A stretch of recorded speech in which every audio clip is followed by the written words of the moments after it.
Top quality और consistent performance के लिए सिर्फ सिल्वर पंप नाम याद रखना। ಪಾಕಿಸ್ತಾನಕ್ಕೆ ಭಾರತದ ಪ್ರತಿದಾಳಿಯ ಭೀತಿ ಹೆಚ್ಚಾಗ್ತಾ ಇದೆ. ಭಾರತದಿಂದ ಏರ್ ಸ್ಟ್ರೈಕ್ ಭೀತಿಯಲ್ಲಿ ಪಾಕಿಸ್ತಾನ ಇದೆ. ಲಾಹೋರ್, ಇಸ್ಲಾಮಾಬಾದ್ ವಾಯು ಪ್ರದೇಶವನ್ನ ಬಂದ್ ಮಾಡಲಾಗಿದೆ.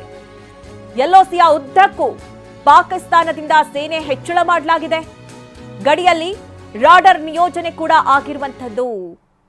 ನೋಡಿ, ಗಡಿಯಲ್ಲಿ ರಾಡರ್ ನಿಯೋಜನೆಯನ್ನ ಮಾಡಿದೆ ಪಾಕಿಸ್ತಾನದಲ್ಲಿ ಭಾರತದ ದಾಳಿಗೆ ಪಾಕಿಸ್ತಾನಿಯರು ಬೆಚ್ಚಿ ಬಿದ್ದಿದ್ದಾರೆ. ಹೀಗಾಗಿ ಬೇಕಾದಂತಹ ಎಲ್ಲಾ ವ್ಯವಸ್ಥೆಗಳನ್ನು ಅವರು ಕೂಡ ಮಾಡ್ಕೊಳ್ತಾ ಇದ್ದಾರೆ. ಒಂದ್ ಕಡೆ ಈಗ ಈ ಹಿಂದೆ ಪುಲ್ವಾಮಾ ದಾಳಿಯಾದಂತಹ ಸಂದರ್ಭದಲ್ಲಿ ಯಾವ ರೀತಿ ಭಾರತೀಯ ಸೇನೆ ಉತ್ತರವನ್ನ ಕೊಟ್ಟಿತ್ತು, ಏರ್ ಸ್ಟ್ರೈಕ್ ಅನ್ನ ನಡೆಸಿತ್ತು, ಮತ್ತೆ ಅಂತಹದ್ದೇ ಭೀತಿ ಪಾಕಿಸ್ತಾನಿಯರನ್ನ ಕಾಡ್ತಾ ಇದೆ. ಹೀಗಾಗಿ ಭಾರತದಿಂದ ಏರ್ ಸ್ಟ್ರೈಕ್ ಭೀತಿಯಲ್ಲಿ ಪಾಕಿಸ್ತಾನ ಇರೋದು. ಲಾಹೋರ್, ಇಸ್ಲಾಮಾಬಾದ್ ಆ ವಾಯು ಪ್ರದೇಶ ಬಂದ್ ಮಾಡಿರುವಂಥದ್ದು. ಉದ್ದಕ್ಕೂ ಕೂಡ ಸೇನೆಯನ್ನ ಹೆಚ್ಚಳ ಮಾಡಿದೆ.